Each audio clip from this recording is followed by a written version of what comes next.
With this image, we've completed all of our basic retouching, and now we're ready to add some image effects.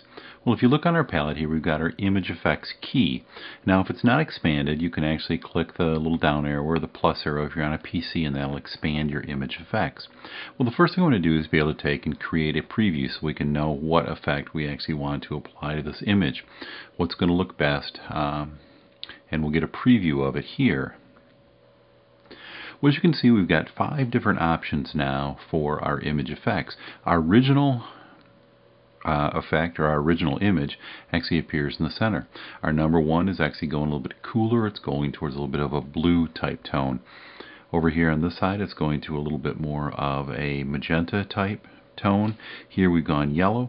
This is red, and here we're going to kind of a rich brown. I actually like the number 5 in this particular case. Gives us a really nice warm tone. This is one you'll probably find the most appealing. So what we're going to do is I'm going to go ahead and I'm going to click on my image toner number 5. We're going to double click on the key, and it's going to begin the processing of our image.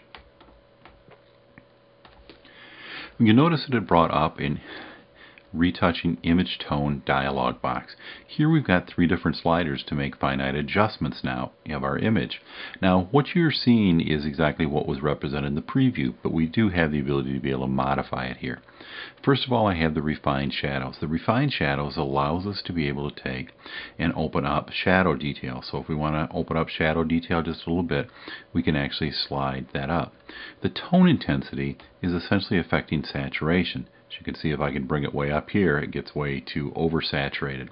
If we want to actually take and desaturate an image, we can actually add very cool effects by desaturating the image there. So we're going to go ahead and we're going to come up with a nice warm toning here. Slide it up. Every time you see the little watch come up or an hourglass, that means that it's actually processing. So it's going to take just a few seconds. Wait till it clears before you try and make another adjustment. Now the color intensity is going to give us the amount of color that we're actually adding in. In this particular case, it's kind of a brown tone that we're applying into the image. If I need to zoom up on the image, I can click that and we can zoom in a little closer to be able to see our flesh tones. Again, by adjusting our tone intensity and our color intensity, we can come up with a pleasing color effect. If I want to see what it looks like before the effect, I can click the preview button. That turns it off. And there it is with it back on again. Now I also have a Save as My Default. If I click Save as My Default, the next time that I create a toner preview or I bring up this image, it will use these settings to apply to my image. So that way I can be very consistent, or if I want to create my own mixture, my own favorite, I can actually do that here. We're going to go ahead and click OK, and it's going to apply the toner effects to the image. There you can see we've got our toner effect. It's now applied it. It actually embedded it right into the retouching layer. If for some reason we decide that we need to actually go back and take that toner effect off, we can actually go into our history, and you can see we've got a snapshot there. We've actually got a pre-image toner history state. So we could take and go back to that, and that would undo our image toning if we want that.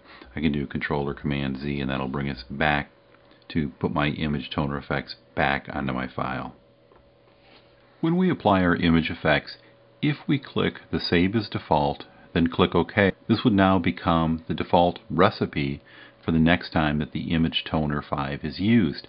So it would not actually open this dialog. It would automatically process it based on those settings that we used here.